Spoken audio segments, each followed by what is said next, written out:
ಮುಂದಿನ ತಂಡವನ್ನ ವೇದಿಕೆ ಮೇಲೆ ಬರ್ಮಾಡ್ಕೊಳ್ತಾ ಇದ್ದೀನಿ. Ashwini high school, please welcome them on stage with a big round of ಚಪ್ಪಾಳೆ. Hi, good evening to everybody.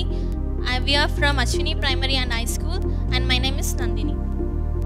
Deepti, ರೇಖಾ, ಪವಿತ್ರ, ತೇಜಸ್ವಿನಿ, ಅಕ್ಷತಾ, ತನು, ತೇಜಸ್ವಿನಿ, ಜ್ಯೋತಿ, ಮೇಘನಾ. ನೀವು ಯಾವ ಹಾಡಿಗೆ ಡ್ಯಾನ್ಸ್ ಮಾಡ್ತಾ ಇದ್ದೀರಾ? Actually, this is a flute song. ನಾವು ಕೃಷ್ಣ ಕಾನ್ಸೆಪ್ಟ್ನ ಮಾಡ್ತಾ ಇದ್ದೀವಿ. ಓಕೆ ಮಾ, all the best. Thank you sir.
ಒಂದೇ ವೇದಿಕೆಯಲ್ಲಿ ಕೃಷ್ಣನ ವಿಷ್ಣುವಿನ ದಶಾವತಾರನ ನಿರೂಪಣೆ ಮಾಡಿದ್ರಿ. ಅದು ತುಂಬ ಚೆನ್ನಾಗಿತ್ತು ಮಕ್ಕಳೇ, ತುಂಬ ಚೆನ್ನಾಗಿತ್ತು. Thank you Rashmi. ಅನಿತಾ ಏನು ಹೇಳ್ತೀರಾ? ನಾವು ಯಾವಾಗಲೂ ಹೇಳ್ತಾ ಇರ್ತೀವಿ ಕಾನ್ಸೆಪ್ಟ್ಸ್ ಏನಾದ್ರು ಯೂಸ್ ಮಾಡಿದ್ರೆ ಅದು ಅರ್ಥ ಆಗೋ ಥರ ಇರಬೇಕು ಅಂತ. ರಿಯಲಾಗೆ ಈ ಕಾನ್ಸೆಪ್ಟ್ ನಮಗೆ ಕ್ಲಿಯರಾಗಿ ಅರ್ಥ ಆಗಿದೆ. ವಿಷ್ಣು ಅವತಾರಗಳನ್ನ ನೀವು ತೋರಿಸಿರೋದು ತುಂಬ ಚೆನ್ನಾಗಿದೆ. ತುಂಬ ಚೆನ್ನಾಗಿ ಇದನ್ನು ಪ್ರಾಪರ್ಟೀಸ್ನ ಬಳಕೆ ಮಾಡ್ಕೊಂಡಿದ್ದೀರಾ. It's nice, good, all the best. Concept ಹೇಳ್ದಂಗೆ ತುಂಬ ಚೆನ್ನಾಗಿದೆ. ಡ್ಯಾನ್ಸು ಚೆನ್ನಾಗಿ ಮಾಡಿದ್ದಾರೆ, ತೋರಿಸಿದ್ದಾರೆ. ಆ ಮಗುನ ಹಂಗೆ ಬಿಸಾಕ್ಬಿಟ್ರಿ ಆಮೇಲೆ ಜೋರಾಗಿ ಬಿಸಾಕ್ಬಿಟ್ರಲ್ಲ ಮಗುನ. ದೊಡ್ಡ ಮಗು ಬಂದ್ಬಿಡ್ತಾನ, ದೊಡ್ಡ ಮಗು ಬಂದು ಕೃಷ್ಣ ಬಂದ ಅಂತ ಮಗು ಬಿಸಾಕದ. ನಾವು ಏನೇ ಮಾಡಿದ್ರು ಫಿನಿಶಿಂಗ್ ಕೊಡಬೇಕು. ಯಾಕೆಂದರೆ ಇದು ಸ್ಟೇಜು ಜನ ನೋಡ್ತಾ ಇರ್ತಾರೆ. ಇದು ಚಾನಲ್ ದೊಡ್ಡ ಫಂಕ್ಷನ್ನು, ತುಂಬ ಸಾವಿರಾರು ಜನ, ಲಕ್ಷಾಂತರ ಜನ ನೋಡ್ತಾ ಇರ್ತಾರೆ. ಮಗುನ ಸೈಡಾಗಿ ಮಾಡಬೇಕು. ಕೆಲವು ಪ್ರಾಫಿಟೆಲ್ಲ ಬಿಸಾಕ್ತಾರೆ, ಬಿಸಾಕ್ಬಿಡ್ದಂಗೆ ನೀಟಾಗಿ ತಂದು ಮಾಡಬೇಕು. ಓಕೆನಾ? ಆಮೇಲೆ ಚೆನ್ನಾಗಿ ಮಾಡಿದ್ರಿ, ನೀಟಾಗಿ ಚೆನ್ನಾಗಿದೆ. ಕಾನ್ಸೆಪ್ಟ್ ಕ್ಲಿಯರಾಗಿ ಅರ್ಥ ಆಗುತ್ತೆ. ನನಗೆಲ್ಲೋ ಒಂದು ಕಡೆ ಡ್ಯಾನ್ಸ್ ಸ್ವಲ್ಪ ಕಡಿಮೆ ಆಯಿತು ಅನ್ನಿಸ್ತು. ಟೋಟಲ್ ಕಾನ್ಸೆಪ್ಟ್ ಆಗ್ಬಿಡ್ತು, ಡ್ಯಾನ್ಸ್ ಕಡಿಮೆ ಆಯಿತು ಅನ್ನಿಸ್ತು.